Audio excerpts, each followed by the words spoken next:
What are the different type of tools that you need to do your work as a product manager? Typically, these are going to be the tools that you're going to use with many other people working in a tech company that are building products. So let's start from the top. First of all, you're going to need a tool that allows you to create your product strategy and ideally as well your product roadmap. This doesn't mean that it has to be a very stiff product roadmap, so bear with me, it can be a very agile way of working as well, but you have to have a tool that allows you to set up what are the strategic areas that you want to focus and how can you create a roadmap out of those areas and out of those ideas that you're building.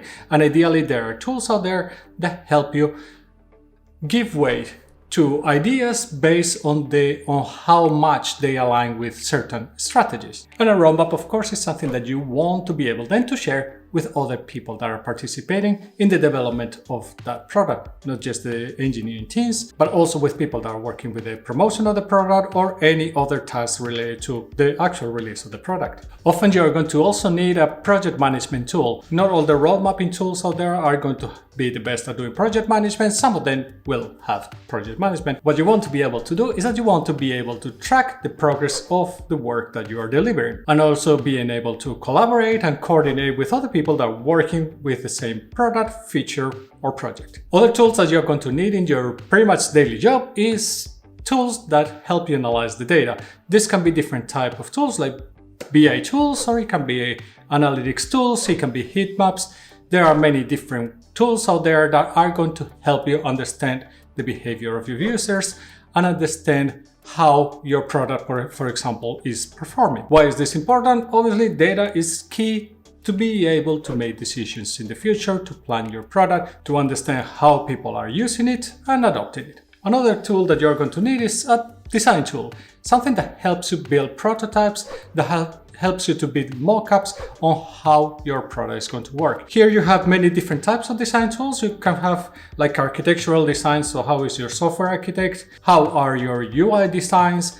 You are going to be able to define many different mockups or prototypes or schemas of how your products are going to look and how they are going to behave, and potentially also how they are going to work or sit within the workflow of your users, especially if you are thinking about B2B products. Nowadays, you also will need, especially given that most of us are working remotely anyways, you will need something that allows you to drive workshops as effectively as possible. These tools are also good anyways if you are working around the same table in an office, because it helps you to document all what you're doing right away in that moment and not just use a whiteboard that is there and then digitize all the information unless you have some kind of a smart board, which is not the case for all of us. But some whiteboarding tool, something that helps you to create workshops and ideally has a lot of templates to take different type of exercises, is going to help you a lot when it comes to create the template to have a workshop instead of just going there hands empty and try to figure out how we are going to run this workshop, because we all have been there. The next one that you are going to need are going to be user testing and surveying products. As much as I like data and as much as I like making decisions based on data and as much as I love to look at dashboards and run queries, of course, I always had to talk with customers because this is the only real way to validate your assumptions or what you are interpreting from some kind of data and validate it with real users and understand that is this how they are feeling, but also try to understand what is the potential problems that the data doesn't show me, because there are going to be also those ones. User testing and surveying products are going to help you be able to identify these problems, identify those new potential problems, but also validate the assumptions of what you are building. If you like the video and you appreciate what I'm talking about here, I would appreciate a lot if you give it a like and maybe subscribe to the channel, and it helps me a lot. Then you are also going to need some kind of tools for communication and collaboration. So you know all of these ones that you tend to spend most of your time nowadays in meetings just trying to figure out how to share your own screen. Yeah, those ones. So you're going to need this type of tools that it allows you to communicate with everybody else. Typically what you want to do with these tools is that you don't want that it's always something that is interrupting you, but it's also the tool that allows you that there is a message that, hey, I can answer maybe later. So it's allowed that you don't have to answer real time because you don't want to be distracting everybody else, and nobody wants to be distracted, especially when they're concentrated on some kind of complicated tasks. The goal of these tools obviously are trying to help you to align and also raise some potential questions or raise some topics that you might not have an answer to and you need help from somebody to find that answer. As well, they are also quite good to raise dependencies. Whenever I'm doing something that I know that affects other, I can always let them know through that tool. As well, you have to also pay attention that many times these topics will have to go anyhow to the project management tools. So you can actually keep track of the work and see that actually gets done and it just doesn't get lost in some list of messages that, well,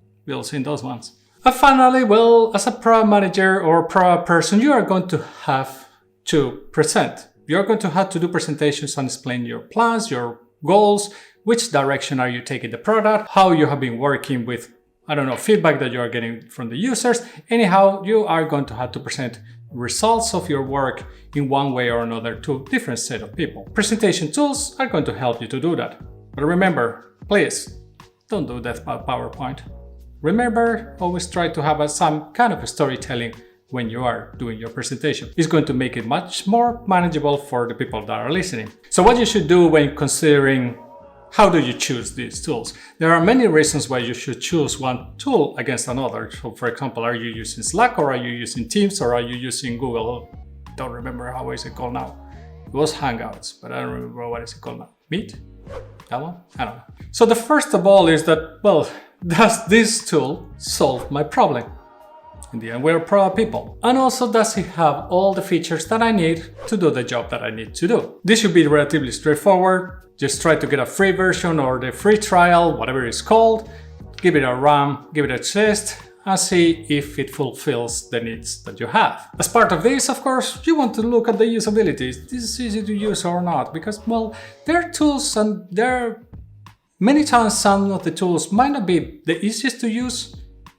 I'm looking at you, GitHub, but it does a really good job. So you want to use the tool for other reasons, and they're really good at what they are doing. So you have to see if the usability is something that is a must, especially if you think that you need to work with other teams that maybe are not that technical, then maybe you want to concentrate on tools that have very great usability. And in other cases, you might want tools that have a great feature set. So it depends on who you work with, they are going to be able to cope with that tool or they won't. But of course, the better the user experience, the easier your job is gonna be. Then of course, there's the value for money. There are tools out there that they might be great, but the price goes through the roof. And sometimes it's not something that companies can afford, especially when you are starting to talk about tools that cost several hundreds of dollars, euros, whatever you had to pay into per person, per month. And if you had to have 1,000 people in your company using your tool, that starts to be a very big sum and things that you had to consider seriously. So you had to look a little bit at the value for the money that the tool is asking. Is the pricing that they have justified for what they are offering? Or potentially there might be a better alternative out there. And finally, this is something that not everybody looks into, but I think that is something that is very important nowadays, is that how a tool integrates with all the other tools. Like as I was talking earlier, when I was talking about all the different tools to serve different purposes you are going to need, all those tools have to a certain degree work with each other as much as possible. So you don't want that your project management tool has no way to integrate potentially with your road mapping tool if there are different tools. How are the integrations and the ecosystem that these tools offer? Is it good enough for you? Does it support all the other tools that you are working with?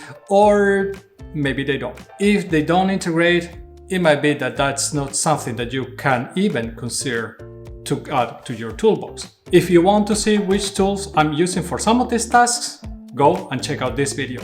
Share the tools that you are using with us in the comments below and let everybody know how you are working. I will catch you in the next video, and remember, stay safe.